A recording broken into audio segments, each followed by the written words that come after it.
ანგარიში, რომელიც მოამზადა შეერთებული შტატების სენატის საგარეო ურთიერთობათა კომიტეტისთვის დემოკრატის სენატორების ჯგუფმა, არის ვრცელი, 200 გვერდზე მეტი გახლავთ და ამ ანგარიში არის მოთხრობილი როგორც ისტორია რუსეთში დღეს არსებული რეჟიმის შექმნისა, ასევე აღწერილი არის პრაქტიკულად ყველა გზა, ბერკეტი, იარაღი, რასაც იყენებს რუსეთი დემოკრატიის წინააღმდეგ, ქვეყნების წინააღმდეგ, იქნება ეს მის სამეზობლოში თუ ევროპაში ზოგადად. მივესალმებით დღევანდელი გადაცემის სტუმარს, ნიკა ჩიტაძე, შავი ზღვის საერთაშორისო უნივერსიტეტის პროფესორია დღეს ჩვენთან სტუმრად. დილამშვიდობის ბატონო ნიკა. გამარჯობათ.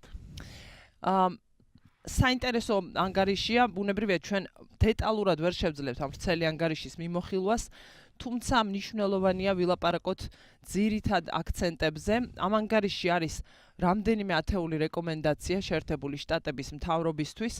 უნდა ვთქვათ ისიც, რომ დიახ, ეს ანგარიში არის ოპოზიციონერების, ასე ვთქვათ, დაწერილი, თუმცა მასში არის არაერთხელ ხაზგასმული ის, რომ რუსეთიდან მომდინარე საფრთხების წინააღმდეგ მნიშვნელოვანია ორპარტიული ერთიანობა, კოორდინაცია, რისი ტრადიციაც შტატებს აქვს და საჭირო ამ ტრადიციის გაგრძელება.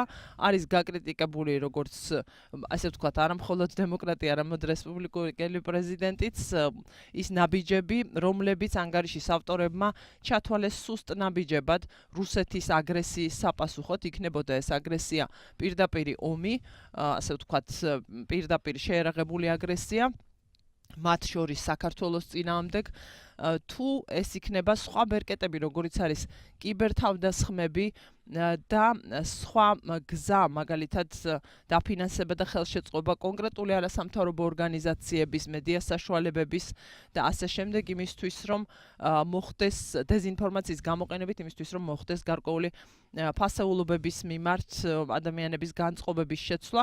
განსაკუთრებით აქტიურობით გამოირჩევა რუსეთი, ამ ანგარიშიც არის აღწერილი კონკრეტული ფაქტები, პერიოდები, კონკრეტული ქვეყნების მიმართ გადადგმული ნაბიჯები, როცა ლაპარაკი არის ამა თუ იმ ქვეყნის ევროპისკენ, დასავლეთისკენ, ნატოსკენ სწრაფვაზე და არის მაგალითიც ერთი კონკრეტულად ყველაზე ბოლოდროინდელი, მაგალითად ჩერნოგორიის აღწერილი, ხელი ვერ შეუშალა რუსეთის მართალიის აქტიურობდა, მაგრამ ამან ჩერნოგორიის გაწევრიანებას ალიანსში. ასევე საინტერესო არის და ესე ვთქვათ, თვალში მოსახვედრი იყო ერთ-ერთი რეკომენდაცია, რომელიც შეეხებოდა ნატოს წესდების მეხუთე მუხლის კონტექსტში კიბერთავდასხმის საკითხის განხილვას. ის თუ როგორ უნდა იმოქმედოს ალიანსმა კიბერთავდასხმის შემთხვევაში, როცა ეს მის წევრ ქვეყანას შეეხება. გამიგრძელდა ცოტა წინა სიტყვა, რაღაცნაირად შევეცადე, რომ მსმენელისთვის ამეხსნა თუ რაზე ვილაპარაკებთ დღეს, თუ რას ეხება ეს ანგარიში და რატომ არის ის მნიშვნელოვანი, მათ შორის ბუნებრივია შევეხებით უფრო დაწვრილებით საქართველოს თავსაც, სადაც აღნიშნულია, რომ საქართველოში 2008 წლის ომი, მისი წინა და შემდგომი პერიოდები იყო პირველი მაგალითი, მკაფიო მაგალითი იმისა, როცა რუსეთმა შეერაღებული აგრესიის პარალელურად გამოიყენა კიბერთავდასხმები, ასე ვთქვათ, ეს თავისი ჰიბრიდული ძალა, ასიმეტრიული, ასე ვთქვათ, თავისი ბერკეტები მეზობელი სახელმწიფოს წინააღმდეგ, სწორედ იმ კონტექსტში ახსნილი, რომ ეს იყო საქართველოს დასავლური, ასე ვთქვათ, ორიენტაციის წინააღმდეგ მიმართული ნაბიჯები.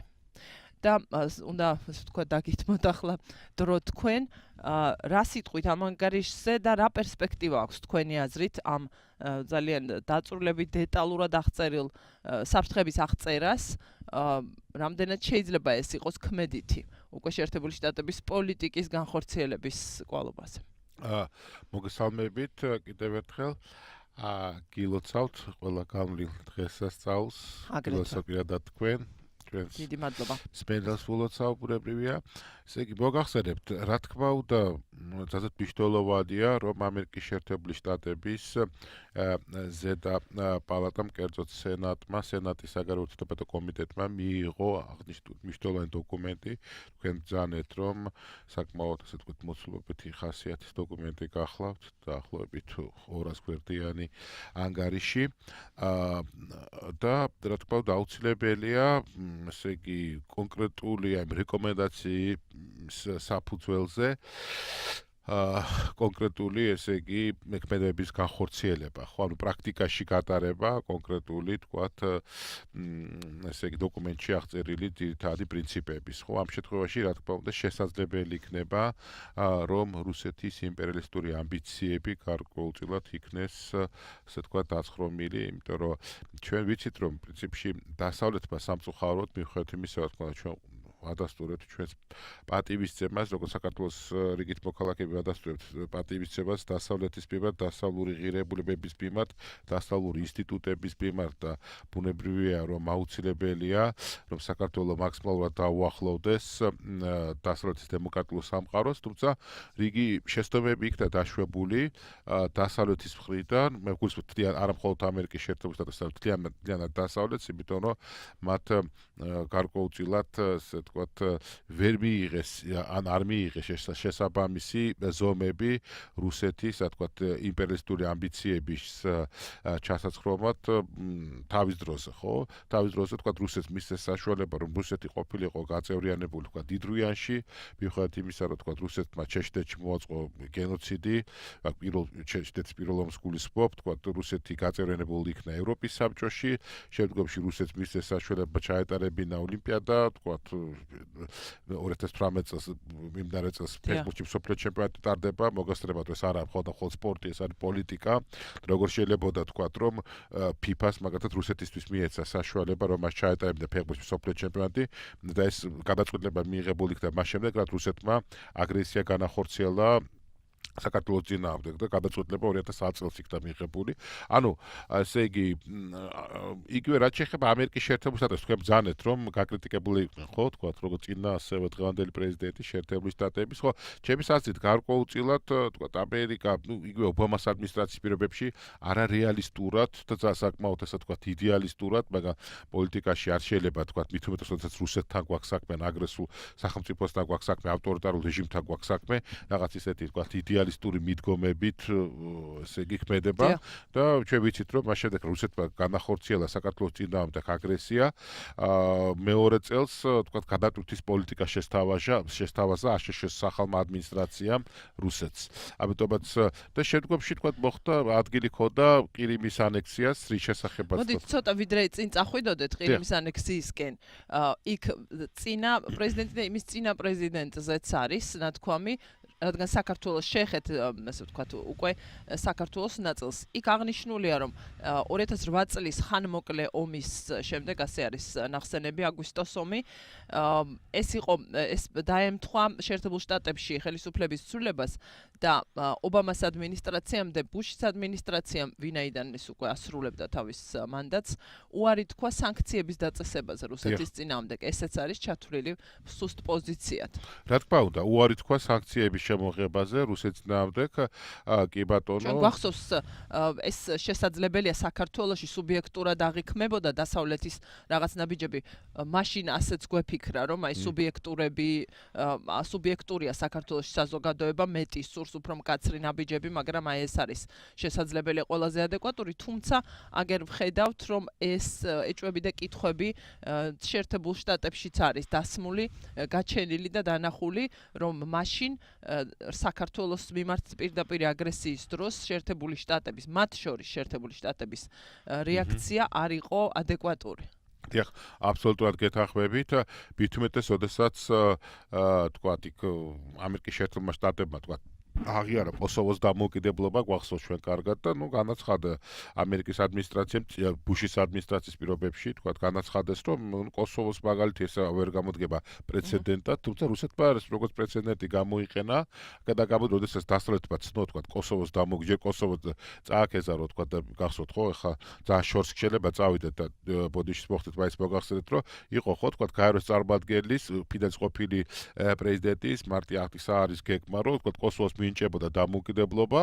კოსოვოს კი ბატონო თქვა დასავლეთმა ყველაფერი გააკეთა, კოსოვო ყოფილიყო დამოუკიდებელი, თუმცა რუსეთმა ამის აპასუხო და კერძოდ ამხანაგა პუტინმა განაცხადა, რომ მათ თავიანთი ესე თქვა საშტაო მზადყოფ და ეგრეთ წოდებული დამაშნის ზაგატოვკი გააჩნიათ, გახსოვთ ხო? ამიტომაც საქართველოს მაგო პასუხი იმის გამო, რომ თქვა თავის დროზე თქვა დასავლეთმა აღიარა თქვა კოსოვოს დამოუკიდებლობა, შემდგომში გახსოვთ ხო, თუნდაც იგივე კონდოლიზა რაიზის განცხადება, რომ მე ვაფრთხილებდი საქართველოს ხელისუფლებას, რომ ნუ წამოეგება პროვოკაციას და ძალიან დიდი ბოდიში, შესაძაც ქართულ სოფლებს საკუთარ ტერიტორიაზე გიბომბავენ და როდესაც ვიცი გარკვეული დივერსიული აქტები ხორციელდება, თქვა რა უნდა გაეკეთებინა საქართველოს ამ შემთხვევაში, ან რა შესთავაზა თქვა შეერთებულმა შტატებმა როგორც ალტერნატივა. ანუ რაზე საუბრობ, იცით, ეხლა დასავლეთის შეცდომებზე მე რა თქმა უნდა ასევე თქვა მინდა ჩემი მადლიერება გამოვხატო დასავლეთის მიმართ, რომ იგივე 2008 წელს ბრიუსელის კონფერენციაზე საქართველოსთვის გამოიყო 9 მილიარდი ამერიკული დოლარი და ამ პროცესში რა თქმა უნდა ამერიკის შეერთებულთა კი რა თქმა უნდა მნიშვნელოვანია, ყველაფერი უნდა თქვათ, მაგრამ ეხლა აქ მე დასავლეთის იმიტომ ვაკეთებ, რომ პირველ რიგში ისინი არიან საქართველოს მეგობრები და მაგრამ მე მინდა რომ რა თქმა უნდა უფრო რეალისტურად მიუძღდნენ თუნდაც იგივე რუსეთის პოლიტიკას, ხო? უფრო და ძალიან კარგია და მისასალმებელი კონგრესმა შეიძლება გვიან, თუმცა მანამდე რამდენიმე რეზოლუცია იყო მიიღებული კონგრესის მიერ, მაგალითად რომელიც გძალავდა იმ ქვეყნების დახმარებას, რომელმაც აფხაზეთიდან ცხინვალის რეგიონის ეგრეთ წოდებული დამოუკიდებლობა აღიარეს და შემდეგ და შემდეგ, ამიტომაც ძალიან მნიშვნელოვანია რა თქმა უნდა რომ კონგრესმა, უბრალოდ კონგრესის პალატამ სენატის კომპეტენციას წარმოადგენს საგარეო ურთიერთობათა წარმოება მოგეხსენებათ ერთ-ერთი ასე ვთქვათ კომპეტენცია არის ხო და აქედან გამომდინარე ესე იგი ბუნებრივია რომ მისასალმებელია სენატის საგარეო ურთიერთობათა კომიტეტის მიერ მიღებული კონკრეტული დოკუმენტი, მაგრამ ამავე დროს ვთქვათ დასავლეთში არსებობს ძალიან კარგი ესე ვთქვათ ეს ინსტიტუტი დავერქვათ, ხო, lessons learned, რასაც ეძახიან, ხო, შესწავლილი გაკვეთილები. ანუ პრინციპში ამერიკის შეერთებული შტატები აქ ნათლად აანალიზებს საკუთარ შეცდომას, რომ გარკვეულწილად თქვათ რუსეთისადმი, თუნდაც ბუშის ადმინისტრაციის პირობებში და შემდგომში ობამას ადმინისტრაციის პირობებში, ასე თქვათ, არარეალისტურმა მიდგომამ და ლოიალურმა მიდგომამ, ლოიალობა და დიალოგი ახლა ცუდი არ არის, ვინ უარყოფს, ხო, მაგრამ გააჩნია ვისთან აწარმოებ მოლაპარაკებას და ყველაფერი უნდა გათვალო ამ შემთხვევაში, ხო, ახლა ახლა როდესაც ჩვენ დავინახეთ რუსეთისადმი ასე თქვათ იდეალისტურმა თქვათ ამ მიდგომამ თავის შედეგი ვერ მოიტანა, იმიტომ რომ 2008 წელს მოყვა შემდგომში 2014 წელი მე გულისხმობ ყირიმის ანექსიას და გამომდინარე აქედან რა თქმა უნდა ჯობს გვიან ვიდრე არასდროს, მაგრამ თქვათ გარკვეული შეცდომების საფუძველზე შეცდომების გათვალისწინებით ესე კონგრესის ზედა პალატის კონკრეტულმა კომიტეტმა მიიღო რეზოლუცია, რაც რა თქმა უნდა არის მისასალმებელი, მაგრამ რაც შეეხება უშუალოდ რეკომენდაციებს, რა თქმა უნდა აუცილებელი, თუნდაც აი ერთ-ერთი მნიშვნელოვანი რეკომენდაცია, რომელიც გულისხმობს ევროპის ენერგეტიკულ დამოკიდებულების შემცირებას რუსეთზე, ხო, ჩვენ ვიცით, რომ ყოველწლიურად ევროპა დაახლოებით 130-დან 150 მილიარდამდე კუბური მეტრი ბუნებრივი აირის ექსპორტს ახორციელებს ევროპულ ბაზარზე და ჩვენ ვიცით, რომ მიმდინარეობს არსებობს გარკვეული ინიციატივა, რომ თქვათ ამერიკამ აი ფიქალური გაზი მიაწოდოს ევროპას თუმცა ნუ ეს არ არის ასეთი ადვილი საქმე, იმიტომ რომ ამერიკის თავის გაზპრომი არ ყავს. მაგრამ დიახ, რადგან ეს რეკომენდაცია ახსენეთ, მე ნება მომეცით წავიკითხო ციტატა ამ ანგარიშიდან. ერთ-ერთი რეკომენდაცია შემცირდეს ევროპის დამოკიდებულება რუსეთის ენერგორესურსებზე. რუსეთის სახელმწიფო ენერგოკომპანიებისთვის გადახდილი თანხებით ფინანსდება კრემლის სამხედრო აგრესია, აგრეთვე ღია და ფარული ქმედებები, რომლებიც მიმართულია ევროპასა და შტატებში დემოკრატიული ინსტიტუტებისა და სოციალური ერთიანობის წინააღმდეგ. შეერთებული შტატების მთავრობამ უნდა გამოიყენოს თავისი ვაჭრობისა და განვითარების სააგენტოები და მხარი დაუჭიროს სტრატეგიულად მნიშვნელოვან ენერგოდივერსიფიკაციისა და ინტეგრაციის პროექტებს ევროპაში. ამას გარდა შეერთებული შტატების მთავრობა კვლავაც უნდა დაუპირისპირდეს ჩრდილოეთის ნაკადი 2-ის მშენებლობას. ეს პროექტი მნიშვნელოვნად აკნინებს ევროპის გრძელვადიან ენერგოუსაფრთხოებას და უკრაინის ეკონომიკურ პერსპექტივას.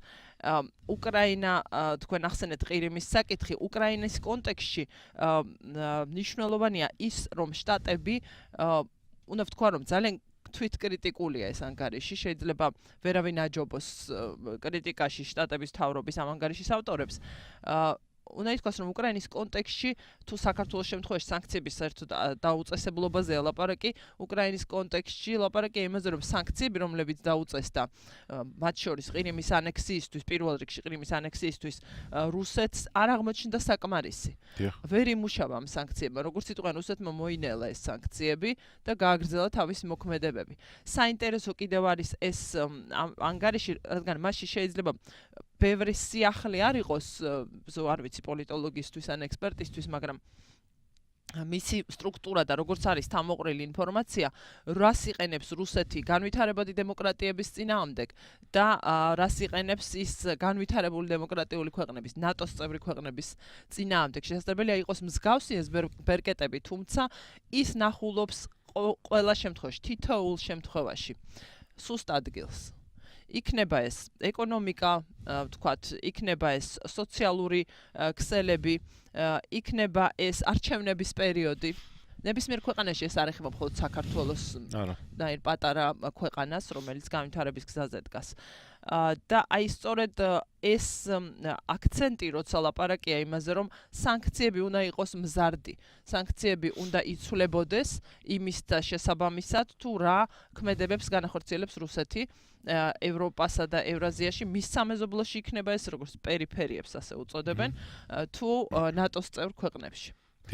რა პერსპექტივა აქვს? ეს არის, როგორ ვთქვა, სულისკვეთება მხოლოდ, თუ ამას აქვს პერსპექტივა. ჩვენ ვიცით, რომ აქ მიმართული არის, ესე ვთქვათ, მიმართვა ერთგვარი პრეზიდენტ ტრამპისადმი. დიახ, გარკვეული პერსპექტივები არსებობს, თუნდაც ენერგეტიკის საკითხები ვახსენეთ, ხო? უნდა დაგვაუწყოს, რომ ბოლო 3 წლის განმავლობაში იმის გამო, რომ ამერიკამ, ასე ვთქვათ, რაციონალურად აითვისა საკუთარი, ვთქვათ, გაზის რეზერვები, ბუნებრივი აირის რეზერვები, გულისხმობ ფიქალურ გაზს, ესე იგი, ბუნებრივი აირის წარმოების, მოპოვებისა და წარმოების მოცულობით ამერიკამ გადაასწრო რუსეთის ფედერაციას. შესაბამისად, ვთქვათ, შეგვიძლია ვთქვათ, რომ ამერიკის შეერთებულ შტატებს ესე იგი, გააჩნდა მნიშვნელოვანი რესურსები, ხო? გაზის და შესაძლებელია აღნიშნული რესურსების, ვთქვათ, შემდგომში, ვთქვათ, გადამისამართება მათი ექსპორტი ევროპულ ბაზარზე. თუმცა ისევ და ისევ უნდა დაგვაუწყოს, რომ ამერიკას არ ყავს საკუთარი, ვთქვათ, გაზპრომი, ანუ სახელმწიფო კომპანია, ის ვერ დაავალდებულებს, რა თქმა უნდა, კერძო ენერგეტიკულ კომპანიებს, თუმცა შესაძლოა, რომ მათ გინდა თუ არა, ვთქვათ, ევროპაში განახორციელონ ბუნებრივი აირის ექსპორტი და შესაძლებელი იქნება გაზის გათხევადება და შემდგომში, ვთქვათ, ბუნებრივი, ვთქვათ, ატლანტის ოკეანის ფსკერზე, ვთქვათ, მილსადენს ვერავინ ვერ გაიყვანს, ხო? მაგრამ ბუნებრივი აირის გათხევადება და მისი ტრანსპორტირება ევროპაში არის შესაძლებელი ამ შემთხვევაში, ანუ რეალობა არის რა იცით, ესე იგი სუსტი წერტილი რუსეთის ეს არის პირველ რიგში ენერგეტიკა, იმიტომ რომ კიდევ გამომდინარე, რომ რუსეთის ექსპორტის 70% მოდის ენერგეტიკულ რესურსებზე, ბუნებრივია ნავთობსა და გაზზე და ჩვენ ვიცით, რომ თუნდაც იგივე ცივი ომის პერიოდში რეიგანის ადმინისტრაციამ გაატარა შესაბამისი პოლიტიკა, ის გაურიგდა, თქვა, საუდის არაბეთის ხელისუფლებას, რომ იქნებოდა საუდის არაბეთის უსაფრთხოების გარანტი ირან-ერაყის ომის დროს, თუმცა თქვა, საუდის არაბეთს ამ შემთხვევაში უნდა გაეზარდა ბუნებრივი ნავთობის მოპოვება, ამან გამოიწვია ნავთობზე ფასების დაცემა და შემდგომში, ესე იგი, საბჭოთა კავშირის შემოსავლები ნავთობიდან შემცირდა 73%-ით, ხო? და ბიუჯეტის დეფიციტი საბჭოთა იმპერიის 85-88 წლებში გაიზარდა დაახლოებით 5 ჯერ. აქედან გამომდინარე, შესაძლებელია ანალოგიური პოლიტიკის გატარება დღესაც, იმიტომ რომ, რა თქმა უნდა, სანქციები თქვენ რაც ახსენეთ, არ არის საკმარისი ის, რომ რომელიღაც კონკრეტულ მაღალჩინოსანს უწესებს სანქციებს, რომ თქვათ, მას ეკძალება შენგენის ზონას შესვლა, თქვათ, ამ ამერიკის ვიზის აღება, ხო? ესე იგი, ეს არ არის საკმარისი, ხო? თავარია, რომ რუსეთის ეკონომიკას უნდა მიაყენოს დასავლეთმა დარტყმა, რომ ასე თქვა, ამ შემთხვევაში რუსეთის იმპერიალისტური ამბიციები შესაბამისად შემცირდეს. როგორც საბჭოთა იმპერიის იმპერიალისტური ამბიციები შესუსტა, იმის გამო, რომ უკვე საბჭოთა კავშირი ვეღარ აფინანსებდა, თქვა, შესაბამისად თავდაცვის სფეროს და შესაბამისად საბოლოო ჯამში ვიცით, რომ საბჭოთა იმპერიამ დასავლეთის ნაში უკან დაიხია, ხო? რა თქმა უნდა. დღესაც იგივე ამ შემთხვევაში ესე იგი ეკონომიკური ფაქტორები ერთ მნიშვნელოვანი. გარდა ამისა, ალბათ უნდა დაუწესდეს კონკრეტული სანქციები, თქვა იმ სხვა დასავლურ კომპანიებს, რომლებიც დააბანდებენ ინვესტიციებს რუსეთის ეკონომიკაში. ჩემს ესეც შესაძლებელია, ხო? ეხლა გაეროს ფარგლებში თქვა სანქციების შემოღება არის შეუძლებელი, ვინაიდან დადგანაც თქვა სანქციებს რაც შეეხება გაეროს წესდების მეშვიდე თავის საფუძველზე უშუალო საბჭო იღებს კონკრეტულ გადაწყვეტილებას ამა თუ იმ ქვეყნისთვის ეკონომიკური სანქციების დაწესების შესახებ, რუსეთის არგენტოს ვეტოს უფლებით, როგორც გაეროს უშუალო საბჭოს მუდმივი წევრი, აქედან გამომდინარე აუცილებელია ტრანსატლანტიკური კავშირების გაძლიერება დასავლეთ და ამერიკის შეერთებულ შტატებს შორის, მათ შორის ენერგეტიკის სფეროში, მათ შორის საინფორმაციო სფეროში ბუნებრივია, ერთ-ერთი მნიშვნელოვანი ფაქტორია, იმიტომ რომ რუსეთი გაცილებით უფრო დიდ ფულად რესურსს გამოყოფს სწორედ საინფორმაციო პროპაგანდის საწარმოებლად. სამწუხაროდ მაგათ მე როდესაც ვთქვათ, ევროპის ამა თუ იმ ქვეყანაში ჩავდივარ, თქვა და შევდივარ სასტუმროში, ვთავ ტელევიზორს, მინდა თქვა მოусმინო ინფორმაციას, ყველა ქვეყანა ფაქტობრივად Russia Today არის ჩართული. ერთ-ერთი თქვა, აი იგივე თუნდაც ხო რომ მოხდეს იგივე Russia Today-ს თქვა გათიშვა მაგალითად, ხო, იმიტომ რომ ეს არის რა თქმა უნდა რუსეთის პროპაგანდის ერთ-ერთი თქვა საშუალება, ხო? ერთ-ერთი ბერკეტა და სახელდება მსმენელი ყავს ხაზზე. მედია წიგნიერების გაზრდის ხელშეწყობა არის ასეთი დასახელებული ამ ანგარიშში. ერთ-ერთ როგორც ვთქვა, აქტიურობის ერთ-ერთ ნიმუშად მაგალითად უკრაინა არის მოყვანილი. გავაგრძელოთ ამ ნაწილზეც საუბარი, მსმენელი ყავს ხაზზე დილამშვიდობის. დილამშვიდობისა ქალბატონო. გამარჯობა, გისმენთ. ხურატრებით ვნახოთ თქვენ სტუმარს და რამედეს ხმე პოლიტიკაზე აი ანექსიაზე არჩევით უბრალოდ მხოლოდ ეკონომურ ასპექტზე ვიტყვი და მოგეხსენებათ რომ პოლიტიკა ეს არის ეკონომიკის კონცენტრირებული გამოხატვა და აი თქვენ ახსენეთ გაზის დივერსიფიკაცია, მაგრამ ახლა კი როდესაც გაზის ფასმა აიწია, უკვე ბარელი ნავთობის ფასმა აიწია და თვითონ ამ შემთხვევაში კი ბატონო უკვე მისი მოპოვება და გაზის ფასიც იზრდება მასთან შესაბამისობაში, მაგრამ თუ ნავთობის ფასი დაეცვა, მაშინ თვითონ აი ფეკალური გაზის მოპოვებას ხო ძალზე ძვირი ჩდება, მისი ეკონომიური უკვე არარენტაბელურია მისი ესე იგი გაყიდვა და ამ შემთხვევაში როდესაც რუსეთი აწარმოებს ამ დივერსიფიკაციასა და ევროპას უნდა დამატებით მიაწოდოს გაზი, ეს უკვე თვითონ თუ ამას არ მიაწვეს იქ გაძვირებული გაზი რამდენად მისაღები იქნება თვითონ ევროპის ეკონომიკასა, თუნდაც არ ვიცით, მაგალითად გერმანია წინამძღოლი ამის და ავსტრია და ზურიქი ქვეყნებისა და მეორე კიდევ როდესაც აი მაგალითად იამალიდან როდესაც მოხდა გათხოვებული გაზის მიწოდება ევროპისადმი რუსეთმა გაანზანა რაღაცნაირად მგონი შემთხვევით თუ რაღაცნაირად აი რუსული გაზი აღმოჩნდა საფრანგეთის გავლით ევროპაში, რადგან ის უფრო იაფი იყო ვიდრე იქაური გაზი და აი ხო ხედავთ აი ეკონომისტებმა გარკვეულწილად თვალი დახუჭეს მას თავიანთი მოგხსნათ მათ არ აქვს მნიშვნელობა ეს რუსული გაზი იქნება თუ ამერიკული გაზი, თავარია იაფად შეიძენონ და აი ეს ეკონომისტებისა და პოლიტიკების დაპირისპირება როგორ იქნება საბოლოოდ ალბათ უბრალოდ ეკონომიკა გაიმართოს ვიდრე პოლიტიკა. დიდი მადლობა ზარისთვის, როცა ვამბობდი რომ ამ ანგარიშიც ასე სისტემურად არის აღწერილი, ზუსტად ის სუსტი, ნებისმიერი სუსტი სფერო წერტილი ამა თუ იმ ქვეყანაში, რომელსაც რუსეთი იყენებს და რა თქმა უნდა ენერგეტიკა არის ეს ერთ-ერთი კი არა და ყველაზე მნიშვნელოვანი შესაძლებელია სფეროც, რომელშიც რუსეთი სწორედად ამ ამბებს იყენებს და სწორედად ამ გზით ეხება დასავლეთის განვითარებულ ქვეყნებს. ეხება მათ ნებას იქნება ეს თუ ეს თქვა ეკონომიკურად სწორედ ამაზეა ლაპარაკი და მოთხოვნაც ეს არის მოგცემთ საშუალებას რომ უპასუხოთ უბრალოდ დრო გვაქვს ცოტა და თავ ამ რეკომენდაციებს რომ პრეზიდენტმა ტრამპმა კონგრესს უნდა წარუდგინოს მრავალმხრივი ეროვნული სტრატეგია რომელიც უპასუხებს არსებულ მწვავე საფრთხებს და იმუშავებს კონგრესთან და ჩვენს მოკავშირეებთან ერთად ამ სტრატეგიის განხორციელების და დაფინანსებისთვის ერთ-ერთი ნაწილი ამ სტრატეგიის ენერგეტიკა უნდა იყოს რა თქმა უნდა იგულისხმებ კი მე სპენელს ვეთანხმები ამ შემთხვევაში და მადლობა უნდა გადავხადო პირველ რიგში კომპეტენტური კომენტარისთვის მართალს ძანებს სპენელი ამ შემთხვევაში იმიტომ რომ ერთი არის თქვა ნუ მიუხედავად იმისა რომ თქვა პოლიტიკა და ეკონომიკა ერთმანეთზე არის გადახლართული ამავე დროს თქვა კი ბატონო არსებობს კომერციული ინტერესებიც როგორც ასე შეიძლება თქვა ევროპას ურჩევნია ხო იმიტომ რომ რუსეთიდან ბუნებრივი აირის თქვა იმპორტი შეიძლება უფრო გაცილებით იაფი დაუჭდეს თქვა ევროპა ვიდრე თქვა ამერიკის დამოუკიდებელი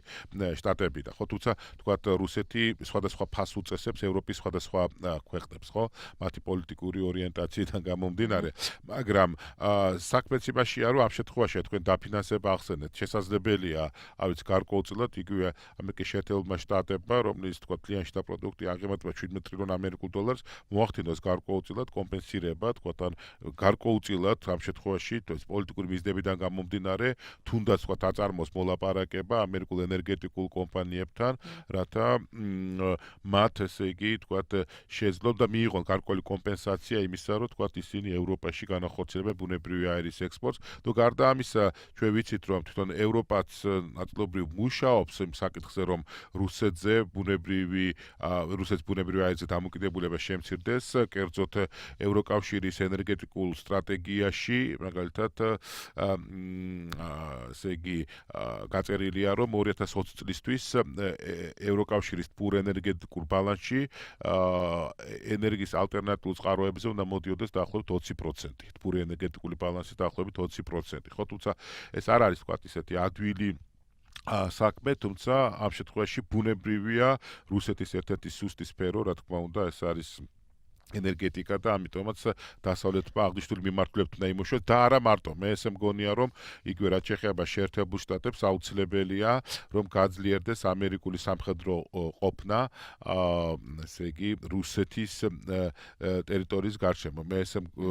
მე მიმაჩნია, რომ თქვათ იგივე ამერიკის შეერთებულ ყველაფრის პარალელურად ეს, უბრალოდ ფონზე ეს უნდა იყოს, ანუ მე პირადად მიმაჩნია, არ ვიცი ახლა, ჯერჯერობით სამწუხაროდ ეს საკითხი არ განიხილება, თუმცა იგივე თქვათ საქართველოში აუცილებლად უნდა განთავსებული იქნეს ამერიკული სამხედრო ბაზა, როგორც თქვა თავისუფლად ცივი ომის პერიოდში, ხო? ესე იგი პირველი დოქტრინა, რომელიც თქვა შეერთებულმა შტატებმა მიიღო, ეს იყო ტრუმანის დოქტრინა, რომლის მიზანი იყო თურქეთის და საბერძნეთის დამოუკიდებლობის ხარდაჭერა, ხო, იმიტომ რომ თურქეთს ემუქრებოდა საბჭოთა კავშირის მხრიდან და ამიტომაც ამერიკა მიიღო სასწრაფო ზომები და განთავსებული იქნა სხვადასხვა ამერიკული სამხედრო ბაზები თურქეთში, შემდგომში თურქეთი ნატოს წევრიც გახდა და ამან აღნიშნულმა უზრუნველყო თქვა თურქეთის, ესე ვთქვათ, ესე იგი ტერიტორიული მთლიანობა და მისი დამოუკიდებლობა, ხო? ანუ თურქეთი უშუალოდ ესაზღვრებოდა თავდაკავშირს, საქართველოს უშუალოდ ესაზღვრება რუსეთის ფედერაციას და თუ ამ შემთხვევაში, თქვათ, ამერიკა გააძლიერებს საკუთარ სამხედრო ყოფნას საქართველოში მით უმეტეს იმ ფონს, როდესაც ნატოს წევრი ქვეყნები დღესაც ვერ შეთანხმდნენ, ის კი არა, ვთქვათ, გაწევრიანდეს თუ არა საქართველოს ნატოში, ხო? ერთი არის ბუქარესტის სამეზე მიღებული გადაწყვეტილება, მაგრამ მეორეა დღესაც ვერ შეთანხმდნენ საქართველოს მიენიჭოს თუ არა გაწევრების სამოქმედო გეგმა, ეგრეთ წოდებული მაპი. აქედან გამომდინარე, ორიენტაცია უნდა იყოს აღებული, ასე ვთქვათ, ბილატერალურ ურთიერთობებზე საქართველოსა და ამერიკის შეერთებულ შტატებს შორის და ამ შემთხვევაში თუ საქართველოს მიიღო უსაფრთხოების გარანტია ამერიკის შეერთებულ შტატებისგან და ამერიკაზე მოდის, ვთქვათ, ნატოს ბიუჯეტის 70%-ზე მეტი, სამხედრო ბიუჯეტის 70%-ზე მეტი, მე ესე მგონია, ვთქვათ, უკვე საქართველოს ნატოში გაწევრიანების აქტუალურობა შედარებით ქვედა დონეზე დაიწყებს. და ჩვენ მედიის ნაწილი ვახსენეთ, ეს არის ერთ-ერთი მნიშვნელოვანი მართლაც, სადაც ძალიან დიდ თანხას ხარჯავს რუსეთი ყველა ქვეყანაში, მათ შორის საქართველოს, ასე ვთქვათ, თვის მიძღვნილ თავშიც არის ნახსენები, დასახელებულია კონკრეტული მედია საშუალება, კონკრეტული პარტია, ასევე არასამთავრობო ორგანიზაციები, რომლებსაც სავარაუდოდ, როგორც წერია ანგარიში, რუსეთის დაფინანსებით მოქმედებს და ემსახურება სწორედ ფასეულობების შერყევას, დეზინფორმაციას და ასე შემდეგ, მათ შორის არჩევნებზე ზეგავლენასაც. ძალიან საინტერესო ანგარიში გახოთ, დრო იწურება, ჩვენი მსმენელი ყავს ხაზზე, მოვუსმენთ, თუმცა ახალი ამბების დრო მოდის, დილამშვიდობის. აღარ დაგველოდა მსმენელი. ანუ ნიკა, ნახევარი წუთი გრჩება და რა კიდევ ყველაზე მნიშვნელოვანი რომ არ გამოგრჩეს, ერთ-ერთი სანქციების გამკაცრების მიმართულებით არის კრემლთან დაკავშირებული ბენზური ფულის გამოვლენა და გაყინვა. ყველა ასე ვთქვათ, გზის მოსპობა, რომ ასე ვთქვათ, ეს გასაჯაროვდეს ასეთი ინფორმაცია და გაიყინოს, არ კონდეს წვდომა პუტინს და მის გარემოცვას დასავლეთის ფინანსურ სტრუქტურებთან. რამდენად რეალისტურად გეჩვენებათ ეს? ვკითხავდი, შესაძლოა იმას გულიც მოფხანოს, მაგრამ იცით რა არის? კი, ამ შემთხვევაში ახლა აი მოკლედ რომ გითხრათ, ელოდებით ნაბიჯს ტრამპისგან, კონკრეტულ ნაბიჯს. მე ველოდები გარკვეულ ნაბიჯებს ტრამპისგან, მაგრამ აუცილებელი, რა თქმა უნდა, იგივე ამერიკის პრეზიდენტის ადმინისტრაციის და ამერიკის ამერიკის კონგრესის და მთავრობის ერთობლივი შეხვედრა კოორდინირებული მოქმედება და იმის გააზრება, რომ თქვათ დღეს ირანის ბირთვულ პროგრამაზე, ჩრდილოეთ კორეის სარაკეტო პროგრამაზე თქვათ უფრო დიდი საფრთხე ეს არის რუსეთის ფედერაცია. თუ რუსეთის განეიტრალება მოხერხდება და მეწმუნეთ რომ მოგვარდება უფრო ადვილად, უფრო მარტივად ირანის ბირთვული პროგრამის პრობლემა, ჩრდილოეთ კორეის სარაკეტო პროგრამაც, სირიის საკითხიც, მე არ ვიცი ახლა ეს ყველაფერი ერთ დღეში მოგვარდება, მაგრამ ყოველ შემთხვევაში რუსეთის გარკვეულწილად განეიტრალება და რუსეთის იმპერიალისტური ამბიციების შესუსტება ხელს შეუწყობს მსოფლიოში საშუალოვადიან და გრძელვადიან პერსპექტივაში საერთაშორისო მშვიდობის განმტკიცებას. ძალიან დიდი მადლობა უნდა გითხრათ ბატონო ნიკა მობრძანებისთვის. რადიო თავისუფლების დილის საუბრების სტუმარი იყო ნიკა ჩიტაძე, შავი ზღვის საერთაშორისო უნივერსიტეტის პროფესორი. გადაცემის ამ ნაწილში ვლაპარაკობდით შეერთებული შტატების სენატის საგარეო ურთიერთობათა კომიტეტისთვის მომზადებულ ანგარიშზე, რომელიც შეეხება რუსეთიდან მომდინარე ასიმეტრიულ საფრთხეებს, ჰიბრიდულ საფრთხეებს ევროპისა, თავად რუსეთისთვის და ევროპის ქვეყნებისთვის, რომელიც ზეგავლენას ახდენს შეერთებული შტატების ეროვნულ უსაფრთხოებაზე.